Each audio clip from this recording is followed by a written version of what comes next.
Okay, now we're going to go over to Lewis and Tony Martin with an interview. It's going to be absolutely brilliant. Ladies and gentlemen, Lewis and Tony Martin. Yeah.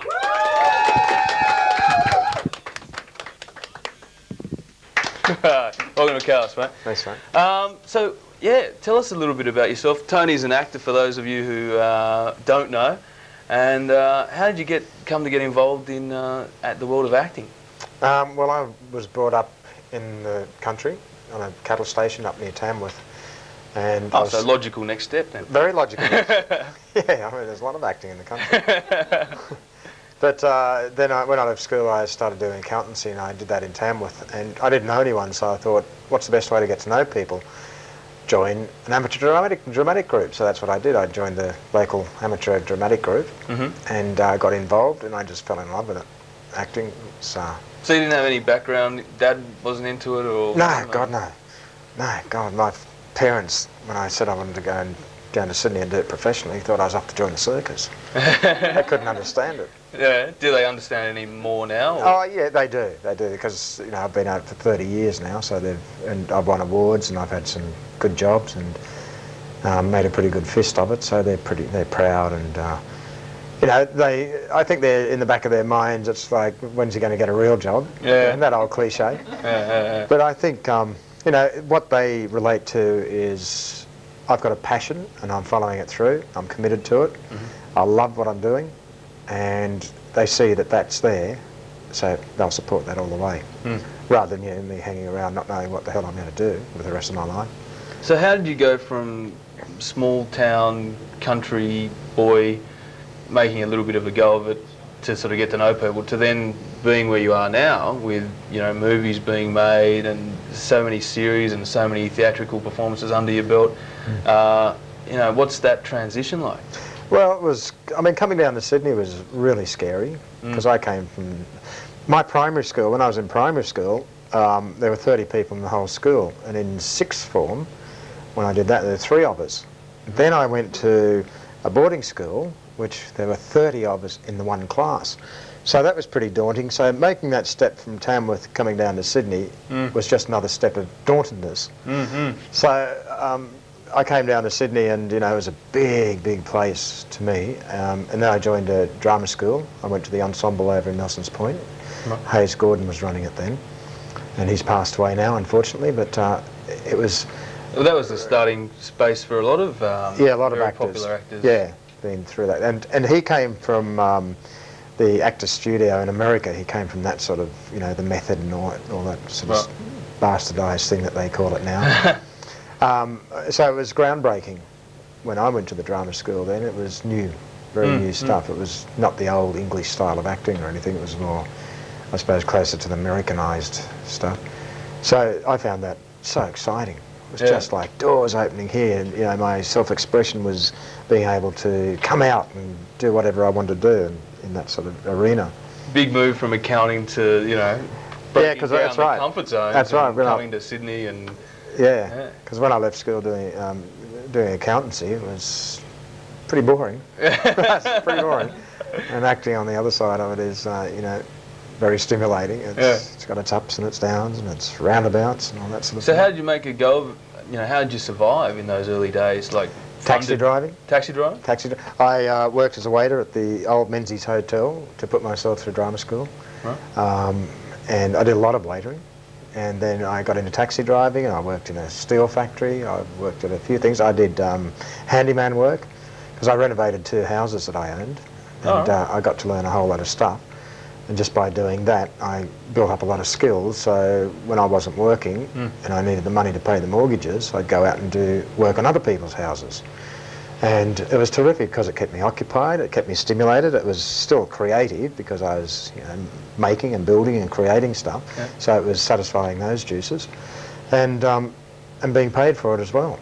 So it was good. Do you still have to fall back on those sort of things, or is acting now a full-time job? Or? Yeah, it's full-time now.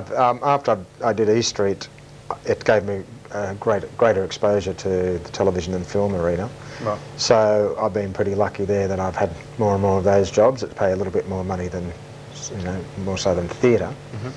So I haven't done taxi driving or building for other people since all those years.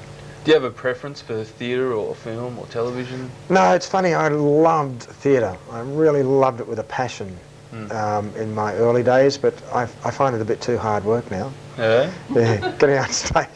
It's just, you know, you got 8 performances a week and you're on stage, you've got to be prepared of a night, and so you're thinking about it during the day, you can't really relax, you know, I've got to go and do this job tonight. And so, yeah, the old passion for theatre has it's just sort of flattened out a bit.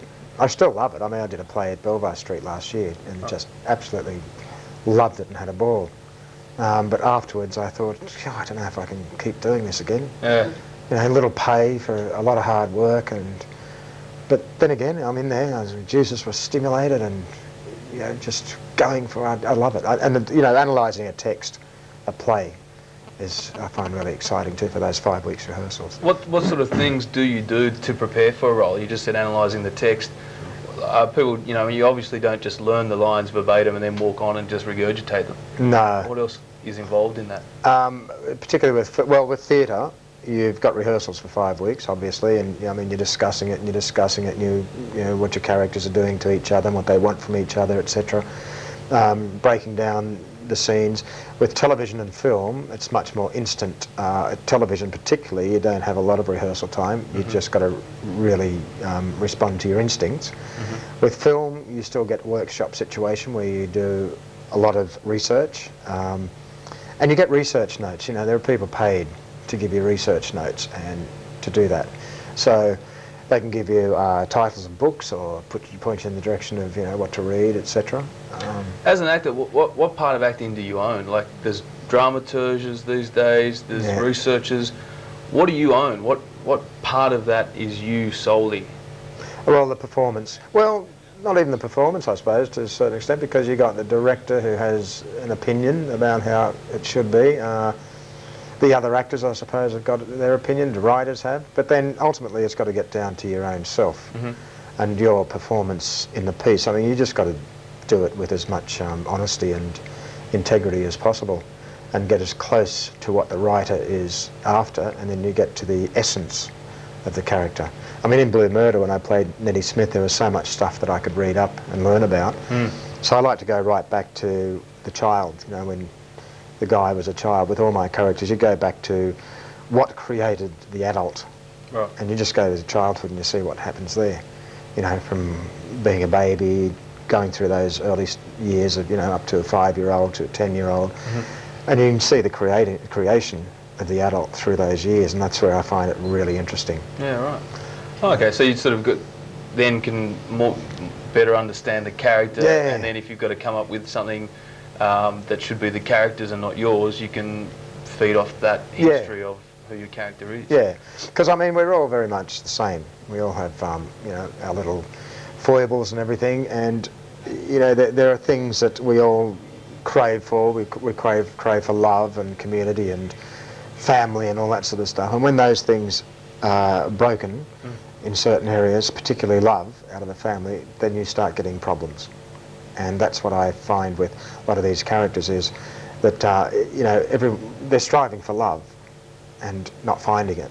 So it creates the human being out of that, the adult out of that. You know, there's lots of anger and frustration and, you know, it's sort of lashing out at society, etc. You mentioned Blue Murder, which I'm a big fan of. We might just have a look. I think we've got a bit of a segment about Blue Murder, if we can just have a look at that. The thing you should know about Roger is that was great. He's not actually a physical person as far as actually giving you an even chance. We know you and Chapo tried to rob Fielder's bakery. How do you think we got onto you, Ned? Eh? Chapo's wife gave you up. She said you were driving. Still awake? She's a fucking jukebox, that girl. Drop 2 bob in a slot and away she goes.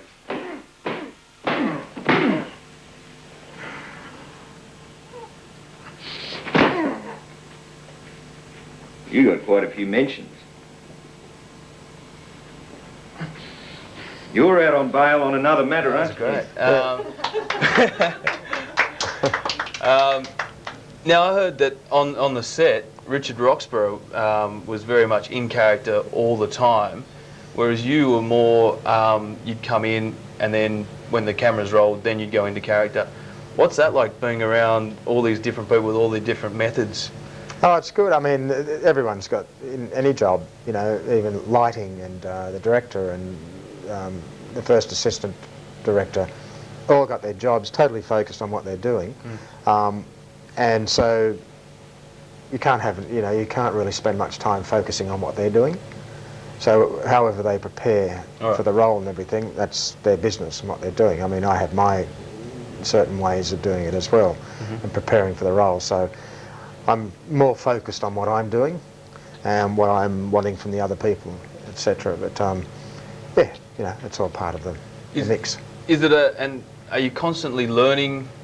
Do you go to acting schools even now, or do you feel like you've got it down, you know what it's all about? No, it's, God, I wish I did have it down. I'm constantly trying to perfect. I mean, one of my big things is I'm a perfectionist, so I can never get it right. And I can never perfect it, obviously. But we don't have a culture of continuing drama school here. In America they do. You know, you've got actors, very, very well-established actors, who are constantly going to drama school and constantly workshopping and everything. The only opportunities we really get here is when we get a job, we're sort of thrown into a workshop situation or a rehearsal situation then. And we tend to be a bit lazy here as well. Because there are places where you can go and you can do refreshers and, you know, keep honing it and everything. I find I get my honing from being around other actors, and, you know, 'cause I do script writing workshops. I like to go and talk to students and, you know, do some workshops there with them and everything, and that sort of keeps mine honed as well. But I find working is the best way to get it, to do it. Just keep doing it. Because you're fairly involved with even the local community of South Sydney as well. You're on the committee of South Sydney Youth Services? That's right, South Sydney Youth Services. I got involved in there because my son does skateboarding down there.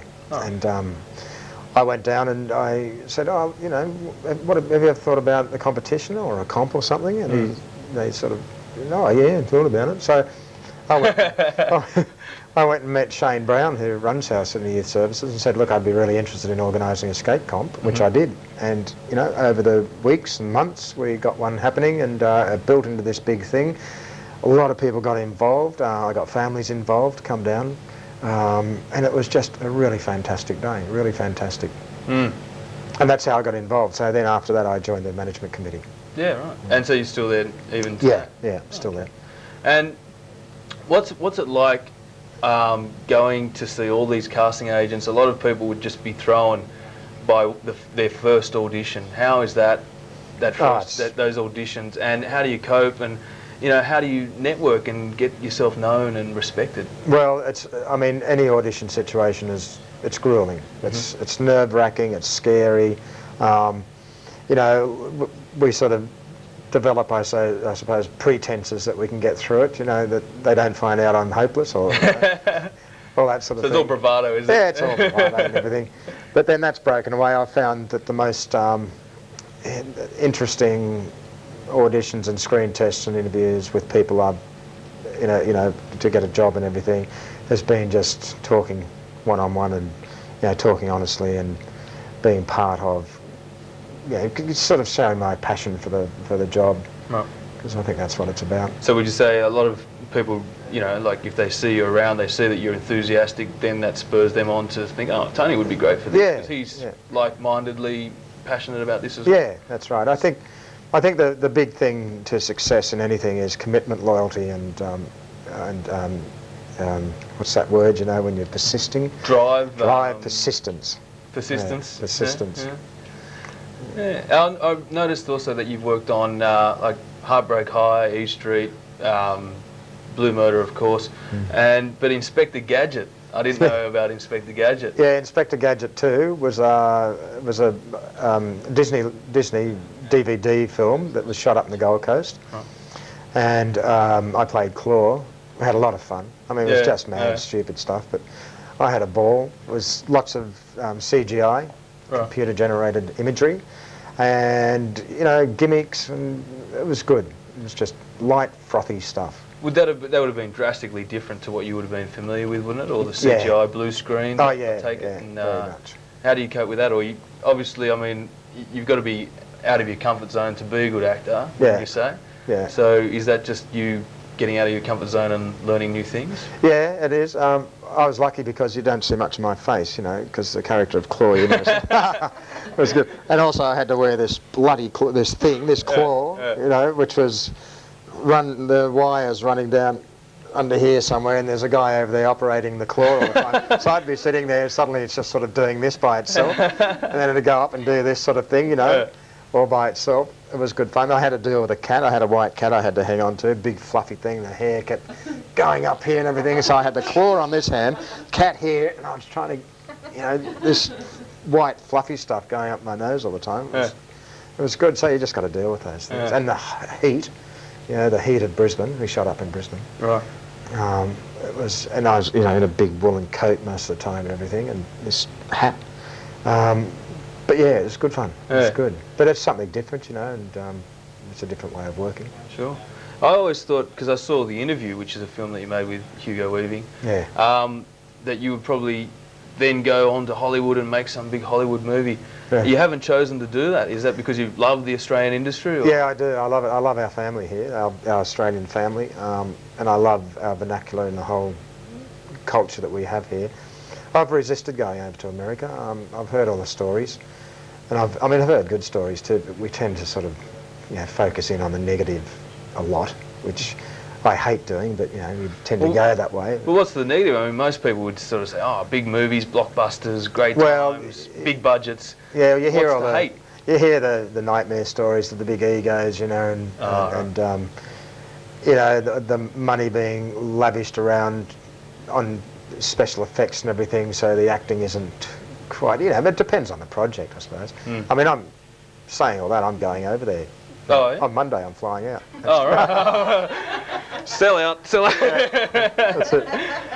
I put it off and had this silly attitude, and I thought, no, bugger it, I'm getting older, and I don't want to be lying on my deathbed going, if only I'd try that, if only. So I'm going over there to have a sniff around. Right. Yeah. So again, moving out of the comfort zone and overseas. And how's the family dealing with all of this? I mean, you've got a young son, 20 years old. 20, yeah. How's he coped with Dad being an actor all this time? Oh, good. He loves it. You know, I mean, he went to Newtown Performing Arts. He wants to be an actor. I said, forget it, be a lawyer. Yeah, much more money. Not an accountant? No, not an accountant. No. Don't chase the passion. That's right. No, I've always been a supporter of passion, and I said, just follow your heart if you want to do it. And he knows exactly what's involved in it. And I keep saying to him, you must widen your horizons, go overseas, have a look around there as well, you know, different cultures, you must lap all that up. So he's now finding his own way, you know. And is he going to be an actor? Or he's going to be a lawyer? No, he's not going to be a lawyer. Or a skater? He's going to be a skater? He's a skater, yeah. He's a serious skater. But yeah, he wants to be an actor. So he'll probably pursue it. He's done a few small jobs, you know, he's done things on All Saints, and he did a small feature film that's about to be released. Yeah, he's done bits and pieces, and he really loves it. Yeah? Yeah, it's a bit frightening. Well, Tony, all the best overseas, mate. I hope to see you on the big blockbuster scene with some person with a big ego and you just sort of hating it, going, yeah, cool, okay. Oh, no, I'll be there joining in with it. Get my big ego out. Tony, thanks for coming in the car. Thanks, mate. Excellent.